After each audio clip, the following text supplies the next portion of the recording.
खरं तर हा सन्मान हा त्या त्या शाळांचा आहे. शाळांच्या गुणवत्तेमध्ये वाढ व्हावी, शिक्षणाच्या दर्जामध्ये वाढ व्हावी, त्याच्यामध्ये शाळेचं जे इन्फ्रास्ट्रक्चर असतं, मूलभूत सोयी सुविधा असतात, या सुधाराव्या म्हणून आदरणीय मुख्यमंत्री महोदयांच्या संकल्पनेतून हा कार्यक्रम राबवण्यात आला. गेल्या वर्षी 3 वर्ल्ड रेकॉर्ड आपण केलेली आहेत आणि ती आपल्याला माहिती आहे की एक आमच्या या अभियानातला महावाचन हा जो अभियान आहे याला काही काळ लागतो आणि त्याच्यामुळे त्याला एक्सटेन्शन दिलेलं आहे. मागच्या वेळेला 50 लाख मुलांनी सहभागी झालेले होते, यावेळेला 1 कोटी मुलं सहभागी होतील अशी अपेक्षा आहे. आणि ज्या शाळा आता सहभागी झाल्या त्यांच्यामध्ये एकंदर 1,95,00,000च्या आसपास विद्यार्थी हे सहभागी झालेले आहेत आणि एकंदर शाळांपैकी 95% शाळा यासुद्धा या अभियानामध्ये सहभागी झालेल्या आहेत. अनेक ठिकाणी क्रांतिकारी बदल हे ग्रामस्थांच्या मदतीने, वेगवेगळ्या दात्यांच्या मदतीने आणि अनेक वेळेला वर्गणी काढून सुद्धा त्या त्या शाळेतील मुख्याध्यापक असतील, शिक्षक असतील आणि विद्यार्थी असतील, विद्यार्थ्यांचा सहभाग अतिशय लक्षणीय होता. आणि त्याच्यामुळे मला असं वाटतं की जी आमची नवीन धोरणं आहेत, न्यू एज्युकेशन पॉलिसी येते, त्याच्याप्रमाणे आपलं जे शिक्षण आहे ते CBSEच्या धर्तीवर होणार आहे. हॅपी सॅटर्डे हा कन्सेप्ट आपण महाराष्ट्रामध्ये आणलेला आहे आणि विशेषतः मला सांगायचं आहे की मुलांच्या व्यक्तिमत्वाचा विकास या ठिकाणी घडवण्याचं कामसुद्धा मोठ्या प्रमाणात चालू आहे. आपल्या मुलांमध्ये एकच कमतरता असते ज्याला आपण डिग्निटी ऑफ लेबर म्हणतो आणि ही कमतरता दूर व्हावी म्हणून स्काउट अँड गाईड हा विषय कंपल्सरी केलेला आहे. पहिलीपासून शेती हा विषय मुलांना शिकवला जाणार आहे. ज्या शहरातल्या शाळा असतात त्याच्यामध्ये ज्युनियर सिनियर KG असतं, तसेच बालवाटिका 1, बालवाटिका 2, बालवाटिका 3 हे ग्रामीण भागामध्ये सुरू करण्याची प्रक्रिया पूर्ण क्षमतेने चालू झालेली आहे. अंगणवाडी सेविकांचं ट्रेनिंग चालू आहे आणि त्याच्याचबरोबर आपण ज्याला व्होकेशनल ट्रेनिंग म्हणतो असं स्किल डेव्हलपमेंट किंवा व्यावसायिक शिक्षणाची सुरुवातसुद्धा महाराष्ट्रामध्ये आता होत आहे आणि या माध्यमातून मुलं अधिक सक्षम होतील आणि हे करत असताना त्यांना आधुनिक तंत्रज्ञानाच्या संदर्भात सर्व काही शिकवलं जाईल आणि त्याच्यामध्ये आर्टिफिशियल इंटेलिजन्स असेल, रोबोटिक्स असेल, कोडिंग डिकोडिंग असेल. आपली मुलं आता प्रगती करतायत. वेगवेगळ्या भाषा घेण्याचं स्वातंत्र्य आता त्यांना दिलेलं आहे.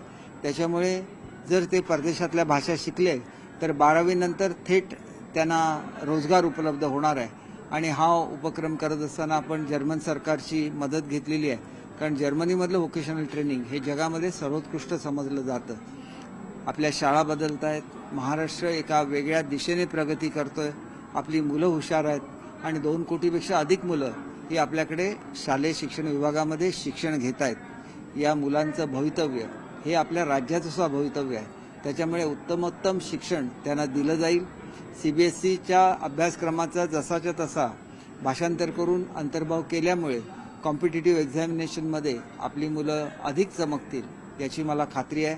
आणि आम्ही जरी हॅपी सॅटर्डे त्याला म्हणत असलो तरी पण त्याच्यामध्ये सुद्धा मुलांच्या व्यक्तिमत्वाचा एवढा विकास होणार आहे की आपली मुलं ही भारतामधली सर्वोत्तम असतील याची मला खात्री आहे. आणि म्हणून माझी शाळा, मुख्यमंत्री माझी शाळा सुंदर शाळा या उपक्रमाचं जेवढं कौतुक करावं तेवढं थोडं आहे.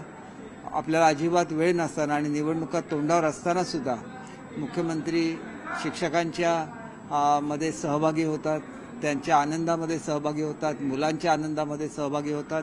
परंतु याच्यापेक्षा सुद्धा महत्त्वाची गोष्ट अशी आहे की ज्यावेळेला आपण दर्जेदार शिक्षणाबद्दल बोलतो त्यावेळेला गुरुवर्यांना तेवढाच मान द्यायला लागतो. म्हणून 100% काही प्रश्न सोडवता येत नाहीत, परंतु किमान 80% प्रश्न हे आम्ही शिक्षकांचे सोडवलेले आहेत. नव्याने भरती केलेली आहे, टप्पा अनुदान दिलेलं आहे, आपल्या शासकीय सेवेमध्ये बढतीच्या संधी दिलेल्या आहेत. सातत्याने आमच्याकडे जे टेम्पररी काही कॅडर होत्या यांना सुद्धा परमनंट करण्याचं काम हे गेल्या काही दिवसामध्ये झालेलं आहे. कला क्रीडा शिक्षकांना अनेक शाळा एकत्र येऊन त्यांना वेगळं असं कला क्रीडा शिक्षक देण्याचं धोरण आपण केलेलं आहे. आपण मिलिटरी स्कूलचं धोरण या राज्यामध्ये अंमलबजावणी त्याची सुरू केलेली आहे. असंख्य गोष्टी सांगता येतील. शेवटी शिक्षणाचा दर्जा आपण जर चांगला राखू शकलो तर आपलं राज्य जे भारतातलं 1 क्रमांकाचं राज्य आहे ते असंच पुढे सुद्धा राहील. आणि म्हणून सर्व शिक्षकांना, सर्व मुलांना, सर्व संस्था चालकांना आणि जे ह्या अभियानामध्ये सहभागी झाले आणि शाळांचा दर्जा सुधारण्यामध्ये, शिक्षणाचा दर्जा सुधारण्याचं पवित्र काम ज्यांनी केलं त्यांचं सर्वांचं मी मनापासून अभिनंदन करतो.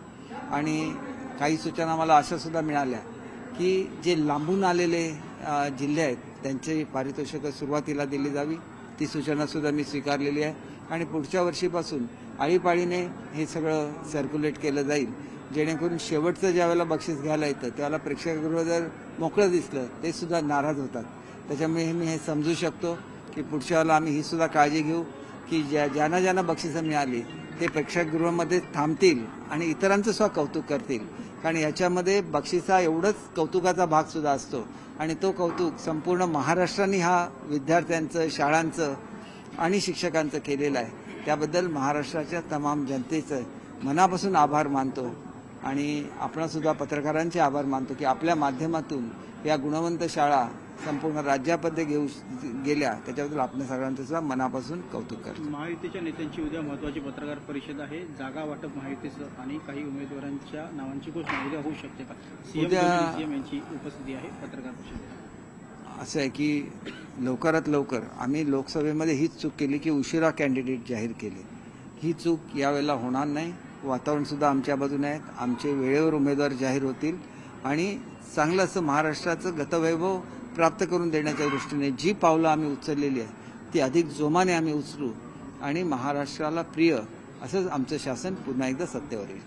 सिंधुदुर्गमध्ये राजन तेली यांनी आपल्यावरती आरोप केले की 32 वर्ष ताज हॉटेल होईल असं सांगितलं. ताज हॉटेलचं काल भूमिपूजन केलेलं आहे. 25-30 वर्षानंतर मी हा प्रश्न सोडवलेला आहे. केवळ हा प्रश्न नाही तर जिल्ह्यातले, माझ्या मतदारसंघातले जे प्रश्न होते मी सगळे सोडवले. या लोकांना मी 60 कोटी रुपयाची अतिरिक्त रक्कम ही शेतकऱ्यांना उपलब्ध करून दिली. ज्या शेतकऱ्यांनी काल आंदोलन केलं त्यांना त्यांची जमीन घेतली जाणार नाही, त्याच्यावर कुठलीही डेव्हलपमेंट होणार नाही सध्या, हे त्यांना लेखी स्वरूपामध्ये दिलं असताना सुद्धा काही लोकांनी त्यांना जाऊन भडकवलं. शेवटी मी जर काल त्याचं भूमिपूजन केलं नसतं तर तो हप्ता जो इतर शेतकऱ्यांना मिळणार आहे, शेतकऱ्यांनी अनेक वर्ष वाट बघितलेली आहे. आता युग आलेलं आहे, हे प्रगतीचं युग आलेलं आहे, समृद्धीचं युग आलेलं आहे आणि ते मी करू शकलो ह्याचा मला अभिमान आहे. कोणी टीका करणारे टीका करतात परंतु ते काम करू शकत नाही. हा प्रश्न मी यशस्वीपणे सोडवत असताना ज्या शेतकऱ्यांना आपली जमीन, ज्यांनी आंदोलन केलं त्यांच्या जमिनीचा सुद्धा त्यांना सांगण्यात आलेला होता की सर्वे करण्यात येईल. त्यांना लेखी स्वरूपामध्ये दिलेलं आहे की ह्या जमिनीवर कुठलंही काम केलं जाणार नाही. परंतु हे पत्र ग्रामस्थांपर्यंत पोहोचवलं नाही. त्याच्यामुळे ज्या मोजक्या लोकांची तिथं वाढी आहे त्या लोकांनी त्या ठिकाणी जे काय घडलं त्याच्याबाबत त्यांना न्याय देण्याची भूमिका ही मी सुरुवातीपासून घेतलेली आहे आणि 100% न्याय तो मीच देणार. आजपर्यंत सुद्धा असं झालं की ज्यांना न्याय दिला त्यांचे सुद्धा गैरसमज करून त्यांची सुद्धा आंदोलनं काही लोक घडवत असतात. आंदोलनं करणारे आणि त्यांना भडकवणारी लोक कधी काम करू शकत नाही. त्यांना न्याय देण्याचं काम हे मीच केलेलं आहे आणि त्याच्यामुळे मी हे काम करत राहीन. जवळजवळ सगळे प्रश्न मी सोडवलेले आहेत. एक मल्टी स्पेशालिटीचा प्रश्न सुटलेला राहिलेला होता. आज मला सांगायला आनंद होतो की आज त्याच्यावर सुद्धा सह्या होतील राजघराण्याच्या. आणि हा जो आरोग्याचा एक मोठी सुविधा ज्याच्यामध्ये कॅन्सरच्या रुग्णांना सुविधा, ब्रेनची सर्जरी असलेल्या रुग्णांना सुविधा, युरोलॉजीची ज्यांची सर्जरी करायची आहे त्यांच्या सुविधा, अशा सर्व तऱ्हेच्या मल्टी स्पेशालिटी असलेलं हॉस्पिटलसुद्धा लवकरच साकार होणार आहे. शेवटी आपण मनापासून करायचं असतं आणि मी रिझल्ट सगळे दाखवलेले आहेत आणि त्याच्यामुळे प्रत्येक ठिकाणी माझं एवढंच आहे की एवढे निर्णय मी शासनाकडून करून घेतो की मला माझ्या मतदारसंघामध्ये जायला वेळ मिळत नाही. त्यामुळे मी केलेल्या कामाचे अनेक लोक नारळ फोडत असतात, मला त्याचं वाईट वाटत नाही. शेवटी मीच पाठवलेला निधी आहे. शेवटी लवकरात लवकर कामं सुरू व्हावी आणि माझ्या मतदारसंघामध्ये आपण कधी या, जी कामं विकासाची झाली तेवढ्याच बरोबर लोकांना सक्षम करण्याची, त्यांचं उत्पन्न वाढवण्याची कामं जी झालेली आहेत, महिलांना रोजगार उपलब्ध करून देण्याची जी कामं झालेली आहे, मच्छीमारांना वेगवेगळ्या सुविधा निर्माण करून देण्याची जी कामं झालेली आहे, ही कामं जर तुम्ही बघितली पर्यटन क्षेत्रामध्ये, काल नुसतं मी ताजचं भूमिपूजन आणि फोमेंटोचं उद्घाटन केलं. दोन्ही प्रकल्प 25-25 वर्ष रखडलेले होते. मी हे करू शकलो. पर्यटनाचं नवीन युग येत असताना गरीब मनुष्य तो सुद्धा ह्या पर्यटन व्यवसायामध्ये आला पाहिजे म्हणून 4 रूम आणि एक रेस्टॉरंट असलेली छोट्या छोट्या योजना अशा मी 150 कुटुंबांना दिलेल्या आहेत. 4000 पेक्षा अधिक कुटुंब ही अंड्याचं उत्पन्न करतात आणि हे एक अंड 10 रुपयाने विकत घेतलं जातं, कुठेही घेतलं जात नाही एवढ्या रकमेने. ज्यांना गायी देण्याचं निश्चित केलं त्यांचं 60 रुपयाने दूध विकत घेण्याचं स्कीम आम्ही राबवतोय. मच्छीमारांना आउटबोर्ड इंजिन देतोय. त्यांना इन्सुलेटेड व्हॅन्स देतोय, हे असंख्य यादी जर मी वाचत राहिलो तर मला तासनतास तुमच्याशी बोलायला लागेल. शेवटी जी परंपरा माझ्या घराण्याने मला दिली ती परंपरा लोकांसाठी काहीतरी करण्याची आहे आणि त्याच्यामुळे लोकांसाठी जे जे काय केलं ते सर्व स्कीम आता पूर्ण झाल्या पाहिजेत. केवळ एवढं नाही तर दशावतार आमचं संपूर्ण भारतामध्ये प्रसिद्ध आहे. त्या दशावतार मंडळींना आम्ही त्या ठिकाणी गाड्या घेऊन दिलेल्या आहेत, इलेक्ट्रिकल बसेस दिलेल्या आहेत. जे आमचे मूर्तिकार करणारे बांधव आहेत त्यांना कॉम्प्रेसर मशीन्स दिलेले आहेत. असंख्य यादी मला तुम्हाला सांगता येतील.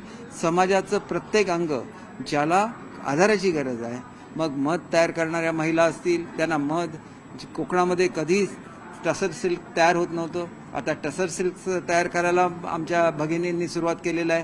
कोकणामध्ये अनेक तऱ्हेची फळं होतात, त्याच्यावर प्रक्रिया करणारी 150पेक्षा अधिक युनिट ही दिलेली आहे. त्याच्यामध्ये 1,500 महिला काम करणार. आमच्या भाताचं उत्पन्न वाढवण्याच्या स्कीम दिलेल्या आहेत, इंटरक्रॉपिंगच्या स्कीम दिलेल्या आहेत. एकंदर 59,000 शेतकरी बागायतदार महिलांना हे आम्ही जिल्ह्यामध्ये रोजगार मिळवून दिलेला आहे. त्याच्यामध्ये आंब्यावर प्रक्रिया करायची असून दे, काजूवर प्रक्रिया करायची असून दे, लेटेस्ट आम्ही आता काजूच्या रसाच्या मशीन सगळ्यांना दिल्या आहेत. आणि ह्याच्या पलीकडे जाऊन काजूच्या चोथ्यापासून आर्टिफिशियल मीठ तयार करण्याच्या तयारीत आहोत. आम्ही कुठल्या लेवलला काम करतो आणि ही लोक कोण आहेत, कशाला हे करतात, त्यांची इच्छा ही फक्त आमदार होण्याची असते. परंतु माझी इच्छा ही संपूर्ण कोकणाची भरभराट व्हावी आणि त्याच्यासाठी एक मॉडेल तयार केलेलं आहे. उद्या हाऊसबोट चालवणाऱ्या माझ्या भगिनी असतील तेवढी तयारी मी केलेली आहे. त्या हाऊसबोटची टेंडर काढलेली आहेत. उद्या टुरिस्ट बसेस चालवणाऱ्या आमच्या भगिनी असतील त्यांना तो पायावर उभं करण्याचं काम हे आम्ही करत असतो. त्यांच्यासाठी बसेस बुक केलेल्या आहेत, त्यांचं ट्रेनिंग चालू आहे. आपण कुठल्या युगाकडे जातोय आणि हे लोक कुठल्या गोष्टी करतात याचा महाराष्ट्राच्या जनतेने विचार केला पाहिजे आणि कोकणातल्या जनतेने विचार केला पाहिजे आणि संपूर्ण कोकणाचा विकास व्हावा म्हणून जे मंडळ मुख्यमंत्र्यांनी स्थापन केलं ते फार महत्त्वाचं आहे. आमची सगळी मोठी कॉर्पोरेशन एकत्र करून एकच मंडळ जे कोकणातल्या विविध गोष्टींवर काम करेल ते मंडळ ज्या दिवशी संपूर्णपणे कार्यरत होईल त्याला कोकणाचा पूर्ण कायापालट होईल याची मला खात्री आहे. सर, शेवटचा प्रश्न. विधानसभा निवडणुका अद्यापही जाहीर झालेली आहेत, त्यामुळे आता राज्यामध्ये 2 टप्प्यात निवडणुका होतील का असा एक प्रश्नचिन्ह उपस्थित झाला आहे. कारण का येत्या 2 दिवसांमध्ये खरं तर अपेक्षित होतं निवडणुका लागणं, त्यामुळे अशी भीती वाटते की 2 टप्प्यामध्ये आता निवडणुका होतील राज्यातल्या. बघा, राज्यातल्या निवडणुका कितीही टप्प्यामध्ये झाल्या तरी हे बेस्ट ॲडमिनिस्ट्रेटेड स्टेट आहे भारतातलं आणि त्याच्यामुळे इथल्या निवडणुका अत्यंत पारदर्शी असतात. इथल्या निवडणुकामध्ये योग्य शिस्त पाळली जाते आणि ती जी महाराष्ट्राची ख्याती आहे ही महाराष्ट्राची ख्याती या निवडणुकीमध्ये सुद्धा कायम राहील याची मला खात्री आहे. सर, शेवटचा प्रश्न. महाराष्ट्रासाठी झटला बहुजनांसाठी राबला प्रस्थापितांना कुठला असा बॅनर लावण्यात आलेला आहे. संपूर्ण महाराष्ट्रात देवेंद्र फडणवीसांची इमेज बदलण्याचा प्रयत्न केला जातोय. हे बघा, देवेंद्र फडणवीस एक विजनरी लीडर आहे. त्यांनी केलेल्या वेगवेगळ्या योजना बघा, त्या महाराष्ट्राला पुढे घेऊन जाणाऱ्या योजना असतील, मग त्या समृद्धी महामार्ग असेल, त्याच्यामध्ये ट्रान्स हार्बर लिंक असेल, मेट्रो असेल आणि ह्या योजना करताना त्यांना समर्थपणे साथ त्या काळात ज्यावेळेला ते मुख्यमंत्री होते त्यावेळेला एकनाथ शिंदे साहेबांची होती आणि ज्यावेळेला एकनाथ शिंदे साहेब एवढ्या वेगाने काम करतात त्यावेळेला त्यांना साथ ही आदरणीय देवेंद्र फडणवीस साहेबांची आहे. त्याच्यामुळे ही जी जोडी आहे त्याच्यावर आता अजितदादा सामील झालेले आहेत. ही जोडी महाराष्ट्राला एका विशिष्ट उंचीवर घेऊन जाईल, प्रगतीच्या दिशेने घेऊन जाईल याची आम्हाला सगळ्यांना खात्री आहे.